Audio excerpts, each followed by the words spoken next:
Hi everyone, you've chosen the all-time best day to join us on 33 Founders because I'm here with the founders of Girls Driving for a Difference. Thank you guys so much for being here. Hi. So first of all, congratulations on reaching your goal on Kickstarter. What was that moment like? Because you guys were just finishing up finals. We were just finishing up finals, and actually for the first time all quarter we were not together. We were actually all in our hometowns for just a couple of days, and when this finally came out and we saw that IDEO had given us our last $1,000 to make it to the goal, we were all in our group text and calling each other and sending each other selfies of us just being so excited because this has really been such a collaborative team process and doing something that none of us have ever had a chance to do before, and finally making it to that goal both felt like a huge personal accomplishment and also just incredible to see the ways that people who both know us and don't know us have shown support for us in such a tangible way. Okay, so you got the 25,000 and then shortly after you got the 30,000. Were you guys together for the 30,000? So the 30,000 actually wasn't just like $5,000 that randomly showed up in the account, but obviously I think we've gained a lot of donations as our prototype road trip has been going on. In addition, we had our podcast come out yesterday with IDEO, so that's also brought in some more donations. So I think that as our trip has been progressing and as we're getting the word out more, it's kind of just like building on, and people are more excited about, wow, there's a day left of our Kickstarter. So we're really trying to push that. Awesome. So I want to get started with one of my favorite quotes from El Luna. She says, when you decide to look for your dreams in real life, where do you go? I think the four of you have found where you want to go. Tell me about Girls Driving for a Difference and why it's important to you. I think this, we joke all the time that, if we had just a week where we weren't in school, we weren't students, we had nothing to do but Girls Driving for a Difference, the opportunities would just be endless. It's almost amazing that that's like all we want to do is, take some time off and just devote our time to Girls Driving for a Difference because the things are moving so fast and it gets really hard as full-time students at Stanford, especially when this is the project that we keep coming back to. It's the thing that keeps us up late at night because there's more stuff to do and there's more stuff we really want to do, and the passion is so there. When we see the girls, their faces light up and their confidence increases during a workshop, it gets us going. So, it just is the most inspiring thing to us. So we leave every meeting just, excited to work on more stuff for the team and see where more opportunities lie. We've all worked on, different design for social impact teams before, but this has really been the one that's felt the most real and the most empowering, I think, for all of us. So you guys have done a couple of workshops already. What are some of the goals that the young girls have shared with you? Oh, okay. I'll go. So yeah, we've held, as of yet, I believe 7 or 8 workshops, varying in sizes from just like 10 girls to around 50, and in the spring we'll actually be holding a huge workshop that'll be 100 girls. But so basically what the workshop is there's a first part, which is kind of what we call the design thinking exercise, and then the second part, which is more of purpose learning and like learning what your mission statement is, kind of finding your purpose, finding your drive in life. And from there, that's been really the inspiring part to a lot of us, because it's kind of crazy, but thinking back to when I was a middle school girl, all these like hidden interests and all these interests and ideas like in my head, but like how to apply that and actually make it into something that you want to create social change in the world is really amazing. And that's kind of what we're providing the framework for these girls. And so they come away with these mission statements and like next steps towards making that kind of change in the world. And then in the future, we're actually developing a deliverable, which will kind of guide that girl or many girls to kind of create this change that they want to do with that mission statement. Yeah, and at the end of the workshop, they have these mission statements that they've written that combine their skills and their interests and the causes they care about, and they stand up on their chairs and they shout these out to all of their friends, and they all cheer for each other. And just reading through some of them, we have some of them posted on our Kickstarter, but they're one of the ones I remember that stuck out to me was like, I will use my skill in debate and my interest in cooking to make school lunches healthier. And I these saw that one too. Care about just range anywhere from education to global health to animal cruelty, and they're incredibly inspiring for when you think about it. They're 11 to 14-year-old girls.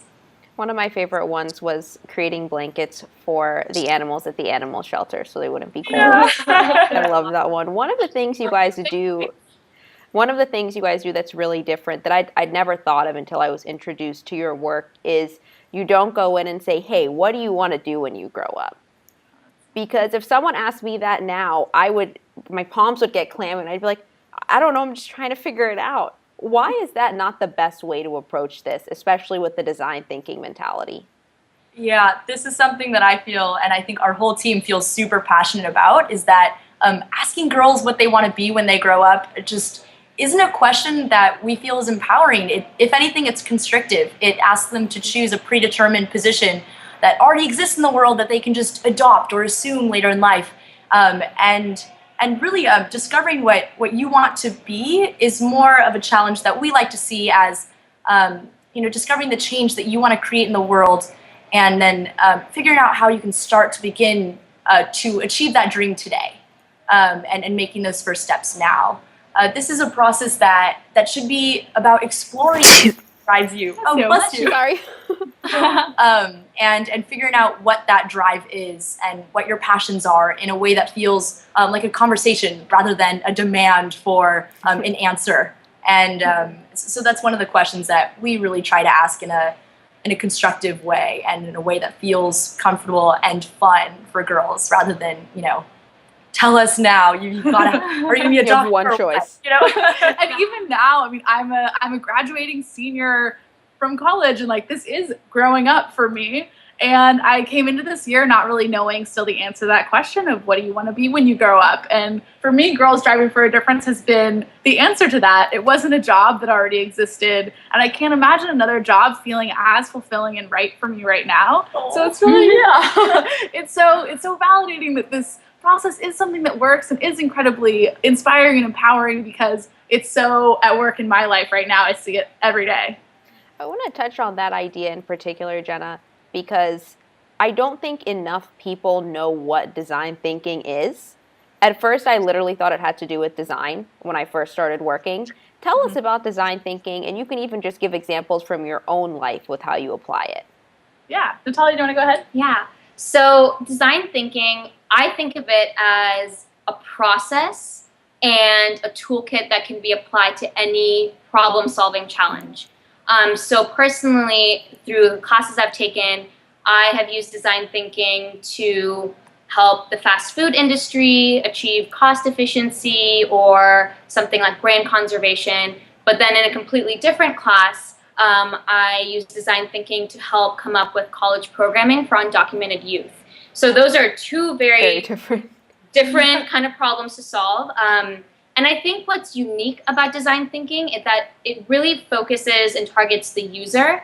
And there's a component called empathy at the beginning of the process that allows whoever the problem solver is going to be to kind of understand who the user is, what is the space that the user embodies, what kind of problems do they face on a day-to-day basis. So it really puts a new perspective and spin on research. So just for example, if you were to do a problem-solving challenge for the restaurant business, you might not only do research online, but you might actually go shadow someone behind a register at a fast food restaurant. And then talk to not only the manager of the restaurant, but talk to the people that work there of all different ages and things like that. So it's really trying to understand the user's environment, the stuff that you can't necessarily find online or that's written, but the things that you would find out from a human one-to-one conversation. Yeah, I'm in a Stanford d.school class right now called Design for Extreme Affordability, and that's actually the room that we're in right now. And we've been working for a quarter on helping to train doctors to cure clubfoot in India. And actually the other half of my team is in India right now, talking to doctors and talking to patients and families and trying to really understand the core of this problem. So I'm still going through the process all the time and learning so much more about what that looks like. And I think what you said about empathy really is what makes design thinking so special. And I think like one last part to that is also design thinking gives you the agency to use creativity for technical or non-technical problems.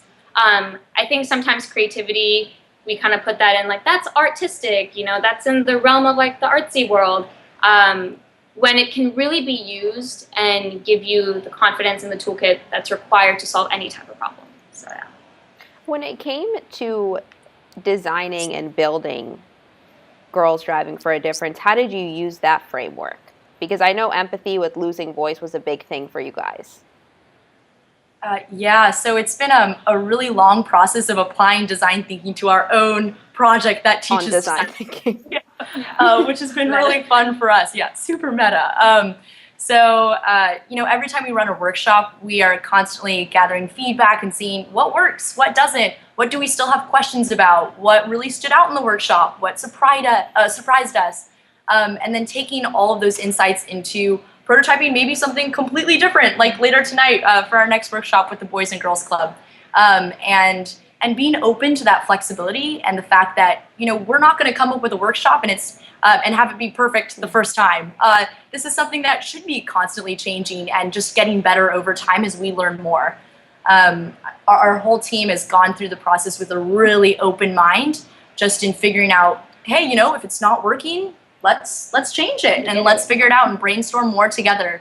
We're definitely a team of energy and passion, and being able to apply that to a process that isn't perfect the first time around has been super critical, I think, for us.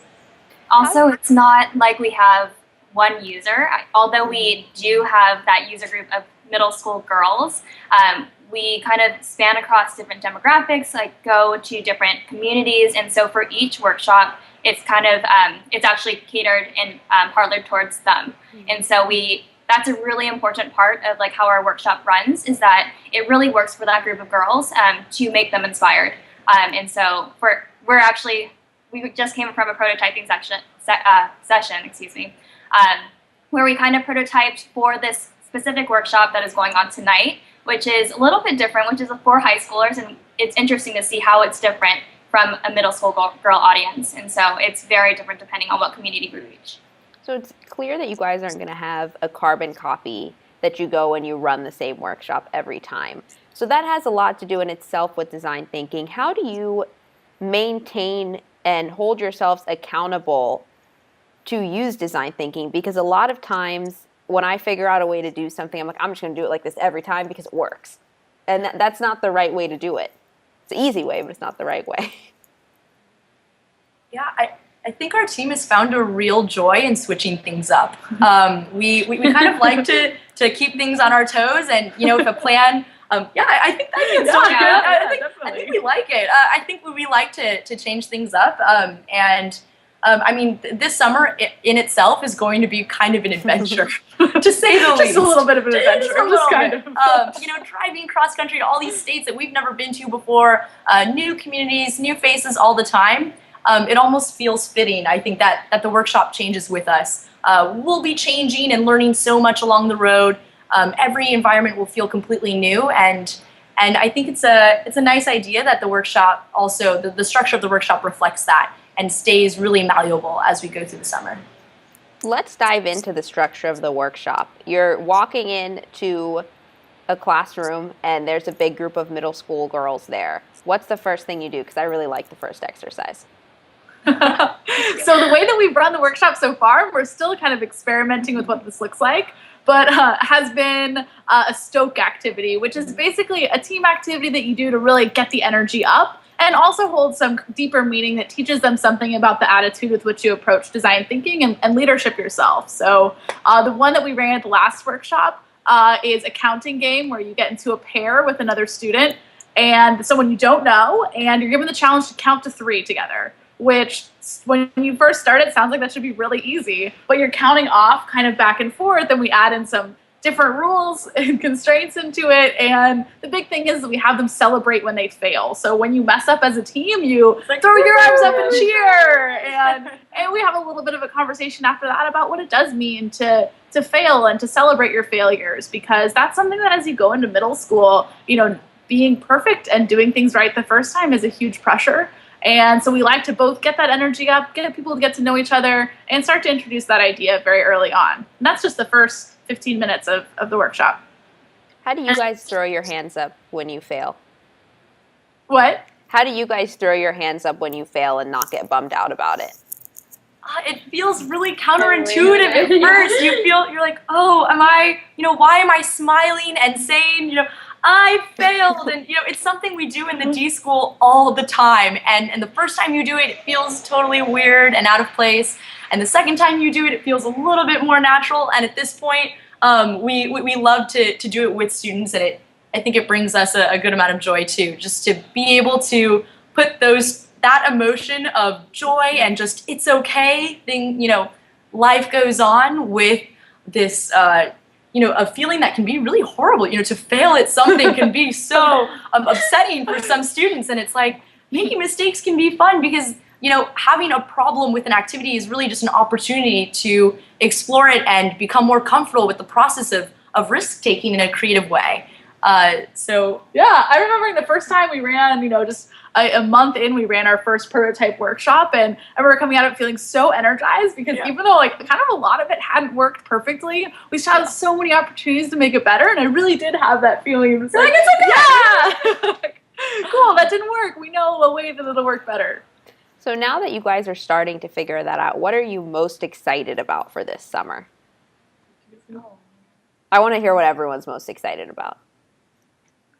I'm most excited about working with a variety of different girls. I do think that sometimes, especially being in the Bay Area where maybe many of the students have already heard about design thinking, that it's a really unique opportunity to understand how impactful our workshops can be, and how impactful they are across different types of communities. Something specifically I'm excited to bring to the team is understanding how can we measure that? How can we better understand exactly what our impact looks like, especially when, it might be the smile on a girl's face, but how can we look to find better ways to measure that as well? I feel for me, there are so many ways in which I'm excited. For example, something that's a little bit, I guess, on the more fun side is I realized in this past prototype trip that I really love driving the RV. It's amazing. I really don't like driving, but I love driving the RV. So that's something I'm totally down to do. Second, you better be careful saying that now. So I know. You might get stuck with many late nights. Hours later. I'll let you know. But the second thing is, more on the train of thought of what Natalya said is, what kind of impact will we make? Because when I was a middle school girl, I grew up in a very Asian family, and my parents told me, you're going to be a doctor. And so that's kind of what constricted me to think that this was the only career choice for me. And I actually had no idea what becoming a doctor meant to me back then, at least. And coming to Stanford, I was like, okay, I'm going to be pre-med. Going to take these classes, enrolled in only pre-med classes, and realized at the end of my sophomore year that I didn't enjoy it. And I wasn't having, I was not necessarily wasting away, but I could take so many other classes at Stanford. Why am I taking chemistry and I'm really feeling like this is not what I want to do? And so that's how I was introduced to design thinking. And being able to introduce design thinking younger to girls who are just in middle school can be so amazing. And if I only had that chance, I feel like that would be really impactful in my life. Yeah, there was this one workshop we ran that always comes to mind whenever I think about, you guys are laughing. Whenever I think about, why you do what you do, I think back to this workshop and we ran it on campus and brought in girls from tons of different areas. It was what we call an open workshop event. So it wasn't with a specific program or school, but girls just trickled in from everywhere around the Bay Area. And there was this moment where I was able to sit down with this one girl, and she was asking herself some tough questions about writing her mission statement, and didn't necessarily know what she wanted to do. Was interested in film, but saw that could go in a bunch of different ways. Didn't really know if she could pinpoint a strong skill that she had. And we had this conversation about her potential to create change that really changed me to the point where I kind of excused myself from the workshop and was really brought to tears. And it was one of those moments where you take a step back and realize that the conversations you're having with girls are really real, and that you are feeling moved by those conversations and by the girls that you're working with to a point where, I mean, that's everything. Knowing that you can have a conversation with a girl that can bring her to a mission statement that she feels empowered by for the very first time, that, she is able to stand up and realize, hey, I thought I just had this random interest in film and that I'm just another girl out there who might like film. And suddenly she wants to create these super impactful documentaries that, change the way people see so many social issues. And you're like, wow, we just went from 0 to 60 in this workshop. And you walk away, you're like, I hope she learned as much as I learned from her. Because, I think as a team, we walk away from these workshops and feel so incredibly moved by what these girls have to say. Yeah, on a similar note, I have this sense of there are so many unexpected moments that will happen, and I think especially unexpected one-on-one conversations with girls. Yeah. And it's the kind of thing that I know it will happen, and I don't know exactly when it will, and I know it will kind of take me by surprise and be extremely touching, life-changing moments. But it's things you also can't totally expect when they're going to happen or structure too much, but just to make room for and be ready for them. And I am really excited for those to happen. Like, we've gotten a taste of so many pieces of this, and I know there are so many pieces still to come, and I just get overwhelmed by this feeling of just like amazing expectation, but just yeah, I mean, it's gonna be the experience of a lifetime.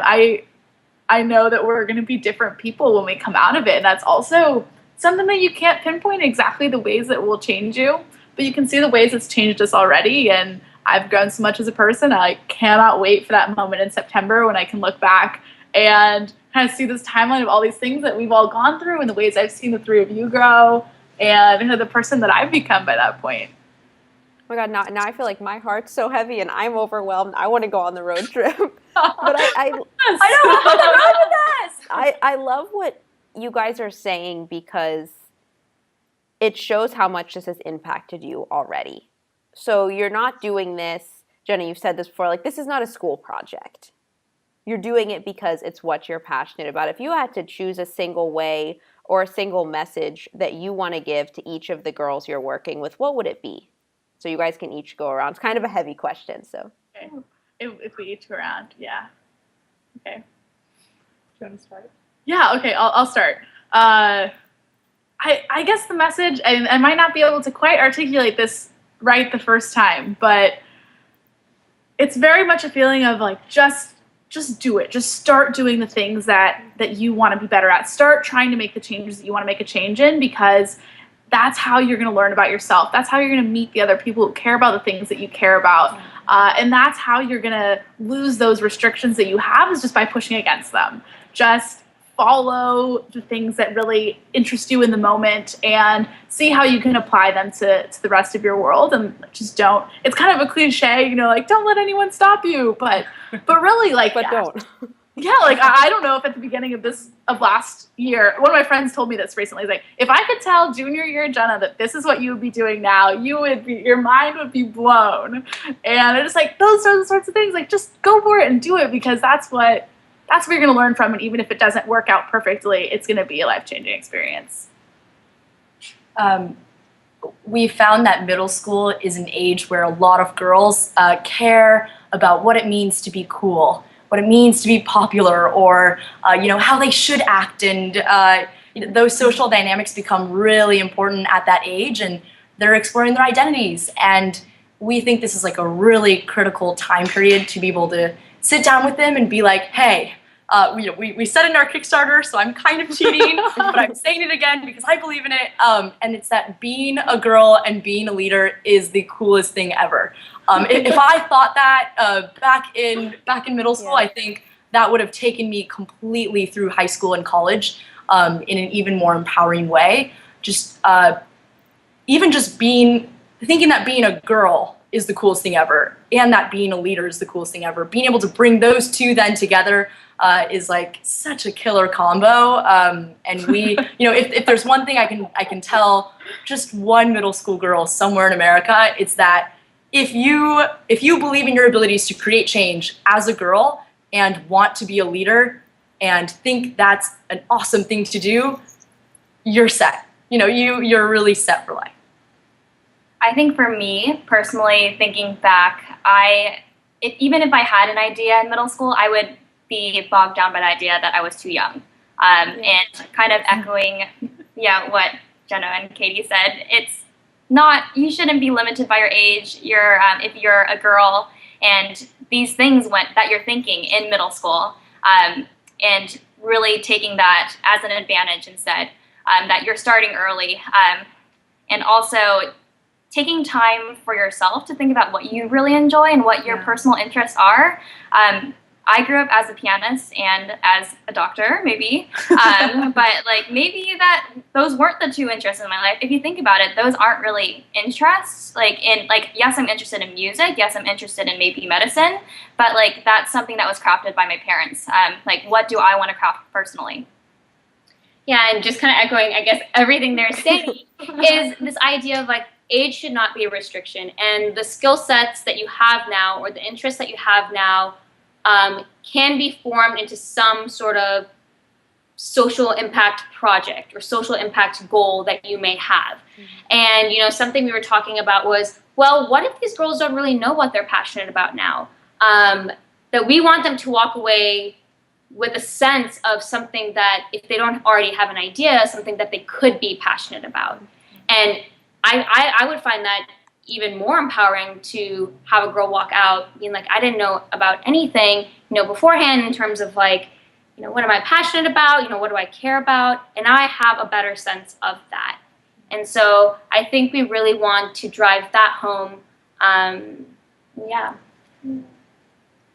right, so looking ahead, you guys have your big summer trip planned. You're working on that right now, down to even the smallest logistics of where you're going to go. Do you want to pursue this after the summer? Do you want this to be your Mars idea? Love it. I told you, I know too much. Right now, we're actually in the process of filing to be a nonprofit. So I think we really do see this becoming something that is not just a summer trip, but something that other girls who are along the same wavelengths as we are, for them to also use the nonprofit or use Girls Driving as a Difference to empower girls. I don't know. Yeah, I think we're kind of at an interesting point as well in that, we're closing up this school year, and that means that my three seniors over here. I know. What are you gonna do? I'm kind of the baby junior of the group, which means that I'll still be on campus, which is going to be great to be able to hopefully pass what we've done onto another team of Stanford students and be able to follow up with that process. I know that the four of us are going to stay really close and that this project isn't going anywhere for the four of us, but as after they graduate, I think it'll be a lot of just collaboration and exploring different opportunities to still keep this momentum going. And whether that means, bringing on a new team of Stanford students that we coach through the process to make their own trip next summer, or, maybe they decide to just do the West Coast or just do one state and do a thorough sweep of that one state. This trip can take so many different forms, but the mission's going to stay the same. This whole message of, empowering young girls to become leaders of social change is something that we all feel incredibly passionate about. And whether the trip happens for 3 weeks or 12 weeks in the future, it'll be something that came from the same process and the same passion. How can people support you guys, whether it's an individual or a corporation? What can they do to make this a reality? Yeah, we've been so impressed already with the amount of support that people have offered us. We've seen it come in a lot of different forms. So our Kickstarter ends in 44 hours. So anyone who wants to contribute to our Kickstarter, that's incredibly helpful because obviously doing this trip is expensive. But there are a lot of other ways to support us too, whether that's sharing the word and connecting us with communities of girls across the United States who we might work with. Whether that's, offering us a place to stay along the route or getting a meal with us, or even just offering us ideas about what they think we could bring into our workshop. or maybe things we haven't thought of yet. Those are all incredibly supportive ways to become a part of our journey. You guys think of anything else? Yeah. I think those are the big ones. Yeah. I mean, even just we've received some quick messages that are like, hey, you know, I can't donate for X, Y, and Z, but you guys are awesome and we just support you. And we're like, oh, that's just, I mean, it totally makes our day. It's like any, even like a small tweet, we're totally on top of the Twitter game. Like your tweet was really supportive. But yeah, I'm managing the Twitter right now. So like any tweet that we get, I relay to the team, and it's like extremely, it kind of gets us through our day. And like if we're having a down moment, it's like, wow, okay, we're actually doing something that other people support, and like we're constantly getting messages, also Kickstarter support. So it's really, really good to see that. And then at the end of the day, a majority of the support is word of mouth and connections and seeing what other communities there are out there that maybe don't have huge online presence, you know, because when we do our research, you know, the easiest way to do it is online, but that's not necessarily reaching all the communities that we could be, so. Yeah, definitely. All right, so I end all of the 33 Founders episodes with a question on uncertainty, but I want to twist this one just a little bit. I know that part of design thinking is that uncertainty and it's embracing it. When you're looking back on this summer for each of you, if you can have one memory or just one notion, what do you want it to be? When you're looking back 10 years from now, when you're smiling and thinking about this? If we're doing it right, we're back in the RV for Oh, God. and we're doing it all over again. What notion? What do you guys think? I think this has been, I feel like the project where our team has just said, you know, this seems, at the beginning, this seemed really, really crazy. It was like, what, we're gonna drive an RV? We don't even know what an RV looks like on the inside. I mean, we see them around sometimes, but we've never been to Arizona. We've never been to Connecticut. The whole thing just, I mean, starting this from scratch felt unbelievably impossible at the beginning, and it has taken a lot of hard work. And I think for me, my biggest memory point is just, you know, we said, let's just do it anyways. You know, it sounds super crazy, but that's what makes it the most special and the greatest learning experience, is that we haven't had, you know, one mentor. This isn't a school project that, you know, people have been telling us how to do things that we don't know how to do. I mean, we've just consistently been Figuring it out. Yeah, exactly. If we don't know what to do, we Google it. We call a random person who might know and Google. And we hope that we can figure it out on our own. And that just like trying to be as resourceful as possible in going through this process has been immensely helpful. And we've watched each other grow so much through it. But it all wouldn't have started if we had just been scared by the idea of impossibility and unknown. So maybe it does. It kind of goes back to your question about uncertainty and unknown. In that was kind of the beauty of it. I feel like for me, it would be to look back and be like, we rocked every single moment of that. Not only from the workshops, but when we have to like dump out the RV, or we have to like fill gas, or we have been driving for 8 hours and we have to have some sort of like brainstorm meeting, or there was an obstacle in our way and we had to change a little bit of our route and we figured it out on the fly. Yeah. You know, to say that like even in the moments where we could have been like, what are we doing, once we're, you know, immersed into this trip, to be like, we rocked that moment. And that was like a fun moment for us, and it ended up being like we laugh about it and things like that. Yeah, for me, I think the notion I'd want to take away from it is the joy of problem solving. I think that's what so much of this has been, and what it'll continue to be, is like there are going to be problems, and there's also the notion of we're helping other people solve problems, but finding joy in that, I think, is something that we all really do and will only continue to do more. And I'm sure that will be so much of what the summer is, and something that we'll all carry with us throughout the rest of our lives, and hopefully help share that with thousands of middle school girls and help them carry that joy of problem solving with them too. Yeah. And for me, I guess the memory that I'll take away is that even though we give this mission statement crafting workshop to middle school girls, it can easily be applied to us. And like, if I'm not in that place 10 years from now, then I'll bring out that packet and do it myself and literally try to see and formulate my life when I'm 31. But yeah, I think it's the kind of thing that it's just like, I would hope to learn so much this summer, and I'm sure I will learn that much. And like being inspired by the girls, also be inspired to do it myself. Because like, as Jenna said earlier, I don't really know what I want to do with my life. It's okay, right? But it's fine. Yeah, I will figure it out. And like, this is a really great thing for me to be doing this summer, and for us. Yeah, It's my dream job. Yeah, it's a pretty nice graduation gift. Oh yeah. Yeah. Oh wow, the best I can imagine. Well, I can't thank you guys enough for being with me today. How can everyone stay up to date with what you're doing and find ways to contribute? Me? Oh. Everyone contact her. Yeah, so on Twitter, you could follow us at @GirlsDriving4. We also have Instagram, which is @GirlsDrivingForADifference, or you could follow us on Facebook, or you could email us, which is somewhere on one of those 3 sites. But yes, follow us for sure. Twitter is probably the most up-to-date.